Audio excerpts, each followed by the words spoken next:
for maybe about 2 years or so as a part of my research project. When I was working on my master's, I did, and undergraduate as well, I went into prisons and I did research with a vast amount of offenders. And there was one common thing that no matter what their crime was, a consistent attitude was always perpetuated, and it came across in the interviews when we were taking data or what have you. It was always the element of selfishness and how open they were to communicate that selfishness to younger generations of men. So I think we as black women kind of have to understand that the generation, probably within the last 20 years or so, are being reared and mentored by a generation of black men that are repeat offenders or have at least spent a decent amount of time, anywhere from a year to 5 years, if it's a small amount of time, in some type of penal institution. And prisons breed the mindset of selfishness because it's for survival. And these men get out from being incarcerated, and they put that same mentality back into their male children. And so it's being repeated. And none of the younger generations, in my opinion, and several other people that I've talked to have done work like this, they are not receiving the message of considering someone else other than themselves. And it starts as simple as if, say you have an uncle. Maybe you don't even know your father, or you might have had your father in the home, but you have an uncle, or you have some male relative in your family that does do a period of time away in some type of penal institution. They come out, and any involvement that they have with the younger generation of men, they are willing to say comments like, you look out for yourself. Don't let nobody tell you how to spend your money, boy. And it's just perpetuated, and it's said over and over and over again to a point where the young man grows up hearing it over a period of time. And if that person happens to be a parent, say their father, who should be teaching them how to be unselfish, who should be teaching them how to protect women and love them and nurture and care for them, they don't get that message. They get a message of it's about you and your money, and you worry about yourself. And that same message is being perpetuated through the music, MOB, money over bitches, excuse my language. You see it in the videos. You see it in advertisements. It's everywhere. And that is a classic criminal mindset. But what is not communicated is in prison, it's appropriate because it's for survival. Out here in the real world, it's a deviant behavior, and it's not appropriate, and what it's going to get you is a whole bunch of headache and heartache, namely caused by you, and you are going to hurt people that actually love and care about you, i.e. a woman or a potential wife. So I think the reason why an engagement ring isn't being bought or is looked at as such a burden to buy is because maybe unlike the Caucasian persuasion, who are taught from a young age, with the planning, it started young from grandparents on forward. They prompt them and say at young ages, well, when you get your wife or when you get out of college and you start thinking about marrying, where are you going with this? What kind of job are you trying to get? You know, our community doesn't do that because we have such a community filled with criminal minds. Oh, wow. Ooh, I sure hope you can call in on a show in a couple of weeks. I'm doing a show on, well, I think it's next week, next Sunday. Okay. I'll be doing a show on our black men being raised to be sociopaths. And what you just said is exactly dead on what I was thinking. Oh, my God. And I mean, we can see it as young women. Our mothers and our grandmothers teach us from a young age to look out for others. Don't be so selfish and think about yourself and share. And young boys are taught the same thing by black women. But right now, they say 9 out of 10 households, if you approach a young man between the ages of 5 and 15, he can tell you an immediate relative who has spent a significant amount of time in prison. And I'm saying something over 5 years.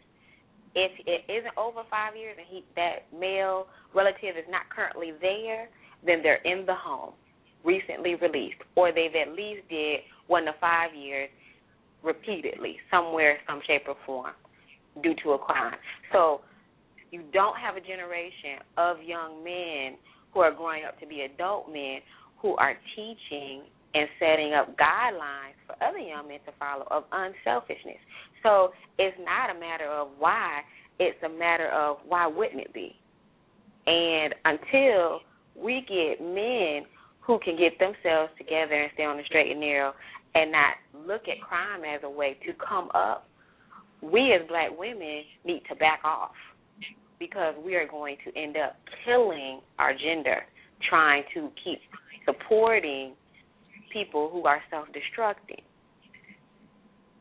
That's a mindset. It's a total mindset. And, you know, the whole thing in prison is, what do you have to lose but a no? Because in there, the mindset is carnal and it's just instinct.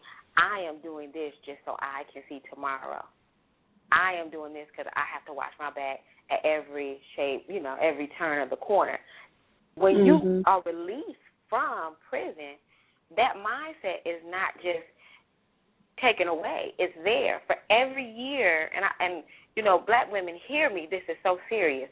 Every year that a man spends in prison, it takes 2 to undo the mindset that he has acquired while in there.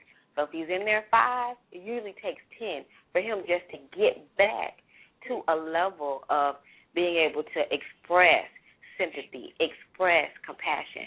You know, in there, they have to push all that down, repress it. They have to repress it to survive, because you can't show weakness. Weakness, right? Emotion is a sign of weakness in there. So when you hear these messages, women, y'all too emotional. You're being what you're supposed to be. That's the reason why you're a human being and not just a mammal. You have been given a bigger brain to be able to cognitively express your emotions. So when you hear statements like this from men, you need to start doing research.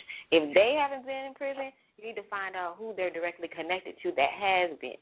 And once you find that out, you need to just back up, because it's inevitable. You will suffer some type of emotional, verbal, or physical abuse, because this person has not either learned how to love, or they've been given messages from another male role model in their life that has spent time in this type of institutional correctional facility, perpetuating messages that it's not okay to express love because it makes you weak and fearful, because that's what they have had to be just to survive based on choices they made. So that's it. That's all I had to say. Oh, but wait, we have a question, because someone in the chat room wants to ask this of you.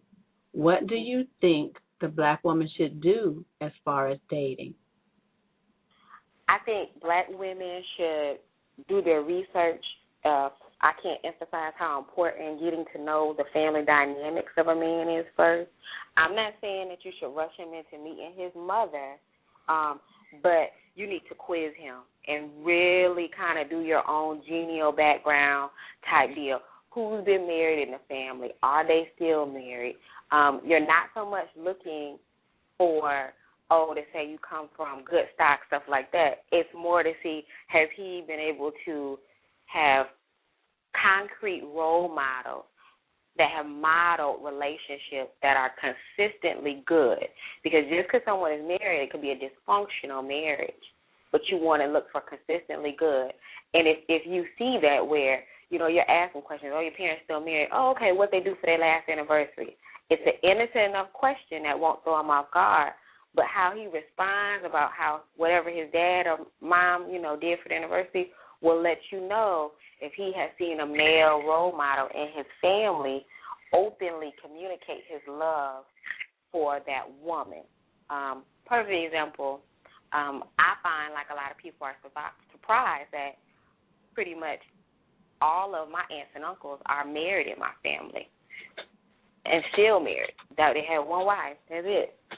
And, you know, the expressions during, and if somebody were to ask me that question, I could easily say, oh, yeah, you know, both my uncles for the anniversaries. Like my one uncle upgrades my aunt's ring every 5 years.